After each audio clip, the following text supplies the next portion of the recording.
Welcome back to our interview with Richard Browning. I'd like to talk to you about obstacles because your whole journey must be loaded with overcoming them. Every time that you overcome an obstacle, do you allow yourself to celebrate and feel good about that, or do you just on to the next one? Yeah, I mean, you try to, but I think most people will empathize with the strange human trait of just looking at the next hilltop rather than spending too much time celebrating. It is an annoying human behavioral trait, isn't it? But yeah, I'm very delighted when we overcome, each of the thousands of obstacles that at the time is a real pain in the ass. And then as soon as you've cracked it, you're on to the next thing. Yeah, I'm probably not great at celebrating these successes in a way. I think that's a common problem many people have. I think 1,000 years from now, perhaps everybody be flying around in a probably much more advanced version of your suit. Oh, yeah. And they might be looking back and they'd be going, hey, man, where did it all start? Does it trip you out that you're the person in this world that really actually created this and actually made it work? I mean, I'm British, so we don't get too excited about ourselves too much, probably to our own cost. I feel like I'd be delighted to think I've got a small place in the evolutionary tree of human flight. Whilst it's a lot of people are very generous in saying, it's inspirational and it does look like a superhero and it should be possible and all this kind of stuff, and it does have a massive impact on people. It is at the moment by no means a serious mainstream form of transport. We're not going to see people using what we're doing at the moment to go anywhere regularly, because it's noisy, it's potentially dangerous if you're not careful with it, but then again, supercar or a motorbike can be, it doesn't have massive range and all of these other problems. But then I sort of have another voice in my head that says actually the first motor cars were considered noisy, smelly, dangerous, inefficient, and frankly people laughed at them when they compare it with a horse. Because actually, what's wrong with a horse? It's great. It's good. None of these problems that your crappy little breakdown early Mercedes-Benz Mark One. I always, at this stage, will try to remember that wonderful story where the wife of Mr. Carl Benz or whatever took his early invention and tried to drive to some village in Germany with it, and took her like a week or something insane because it kept on breaking down, and everybody thought she was nuts. But look where the motor cars got to. So yeah, and when we look at the electric version we built, it's very hard with the energy density of batteries at the moment to make it properly work. But yeah, it's hard to see it at the moment, but I don't discount it at all. And I'm delighted if people do place us in that kind of history. Yes, I mean, it doesn't keep you awake at night, but it's very flattering that people do say such things. This is the first company you've ever started, right? No, I also co-founded a company in. It's kind of boring in comparison to this, but it's to do with trading analytics data and stuff like that. But it taught me a lot about how hard it is to set up a startup, and all the things you think should go right never go right, and a load of problems you never imagined will come along, and all of these good things. So that did prepare me quite well. So yeah, no, I'd say it's my second company, really. Okay, you have all these things that you have to do, and all these things that you want to do. How do you prioritize? That's a really good. I was going to say really good, boring question. And I don't mean that in the sense it's a boring question from you, but it's a troublesome one in that it is hard, because I look around and see lots of sort of entrepreneurs, innovators, designers, very enthusiastic people. And it's so hard to know what to focus on. We try and strike a balance between stuff that we genuinely know will lead to revenue generation, whether it's something that we can do with our clients for racing or events or search and rescue or military. There's a clear list of things we want to try and improve for all of those markets, and then always leave room, hopefully about 40% of the room, which is a lot, for stuff that doesn't have any known purpose but just looks like it should be really cool. Because at the end of the day, I didn't set any of this up with the idea of building a business. I set the whole thing up. I started the journey just for the pure joy of the challenge. I didn't have a business in mind for this, and I feel so grateful that I've got on a journey that started in that authentic way. There's few opportunities in life nowadays with how busy we all are and how time pressured and money pressured we all are to do stuff purely for the joy of it. And look where it ends up. There's so many examples in human history where miraculous breakthroughs have occurred because people have just gone and had fun. So I never want to lose that. And often we still do uncover some of the most, exciting breakthroughs by just having a bit of a laugh with something. Again, notwithstanding the risk element that we always cover off. But yeah, it's difficult. You've got to constantly reevaluate what you're doing, not least when the whole world turns itself upside down thanks to COVID and stuff. What about Hollywood? I mean, James Bond movies. Yeah. Gotta have to put on one at some point, right? Yeah, we've done stuff with Tom Cruise. We're very well kind of networked into the Hollywood community. We've done a lot of TV stuff. It's always suggested. We know the stunt community very well. Some of my own team pilots are stuntmen and women. My take is that movies have a very long sort of lead time, right? So they have to start with an idea for a script, or season 5 of whatever it is, or Mission Impossible 50 or whatever Mr. Cruise is on at the moment. And they're often quite well planned out, right? And so for something as unusual as what we do to figure in a narrative, that has to be being worked now for something that's going to be starting to should be shot probably in 3 or 4 years' time. So we've had lots of conversations with people. They're constantly asking us what things we can do. I have no doubt it will figure in various movies at some point. But as I say, they're long lead items compared to just shooting kind of TV or unscripted stuff or whatever. And you mentioned earlier about a racing league or a racing team. Do you envision like other competitors coming on and challenging you, and you guys are actually racing against each other? Or are you just talking about other people wearing the same, gravity suits? So yes and no. So we were due to launch this in Bermuda in March. We were 3 weeks away from the entire team and a bunch of our clients getting on aircraft to go and race in Bermuda. There's a shipping container still in Bermuda that's due to come back soon.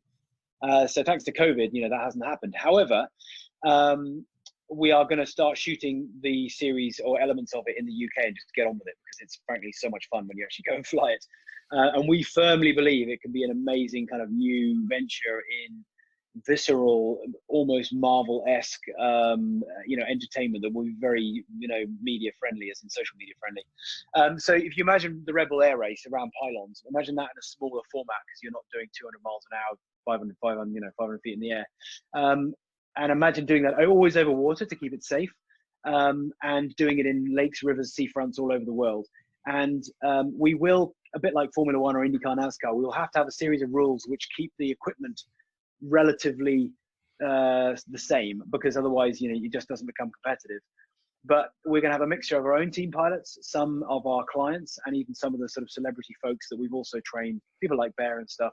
And gradually we'll build out branded teams. So a guy and a girl, ideally, from each branded team. Again, much like the sort of 2-car model in IndyCar, for instance. And then this kind of traveling circus, it's for want of a better phrase, can then tour around the world, going back to all the locations we've already flown at, where there's such huge demand for us to kind of bring this spectacle. And we've already got lots of sponsors involved. I think actually it can be such an adrenaline, exciting sort of mashup of mind, machine, body, technology that I reckon people will find deeply inspiring, and yet at the same time doesn't cost a fraction of what it costs to put on mainstream motorsport, which I have a feeling in the post-COVID world will be quite appreciated. So that's the plan. I mean, we are doing it because it is so fun to go and do. If there's something more exciting than flying a jet suit, it's hammering down in a jet suit after one of your mates in front of you and then overtaking them, and it's just like a dream. You're not really not thinking at all what you're doing. You're just going after them, and it's so fun. So that's the plan. So yeah, hopefully if you see on our social media and stuff over the coming months, you should see more of that being shared. I always notice that when boys are in a pool, and I suppose the same thing could be said for girls, but I notice that they're either fighting or they're racing. So I was thinking, now that you've learned how to fly, let's race. Is that sort of a... Well, I think it's... Yeah, and I just think when you take a step back and say, what are we trying to achieve here? Well, we're just trying to push this technology as far as we can, and hopefully inspire people as we go. And then you take a moment and think, what is the point of an IndyCar, NASCAR, or Formula One car? They don't do anything practically at all, right? And yet there's an enormous multi-billion-dollar industry around, let's be honest, entertainment. They entertain people, they inspire people, and they create, frankly, a marketing platform. Well, we can do all of that, but I think in a frankly more exciting way. We've got an extra dimension to play with. You mentioned about women. I know lots of very competitive women. I don't think we're short of many women have trained with us, and they make very good pilots. So actually, I would be delighted if we have this men and women sort of equal almost bringing real life superheroes to your front doorstep to come and race in a very exciting way. And we'll have all the perception of risk and danger without making it dangerous, because you're doing it over water. Because as you say, when you do splashdown, it looks pretty dramatic, but you're fine. You know, all the equipment floats and everything like that. So, yeah, I'm really excited by it. I think it's a natural pinnacle activation under which you do electric tether training. You do actual jet suit training. We do it in Camarillo in LA when we can fly, when we can get out there. We did it in the UK in Goodwood as well, the home of the Festival of Speed and stuff. And we're branching out those locations. You know, and whether it's watching it on YouTube or buying a baseball cap or whatever, I think everything filters down from that race series. Oh, and in parallel, the military and search and rescue stuff, which, as I say, is that's going very well at the moment.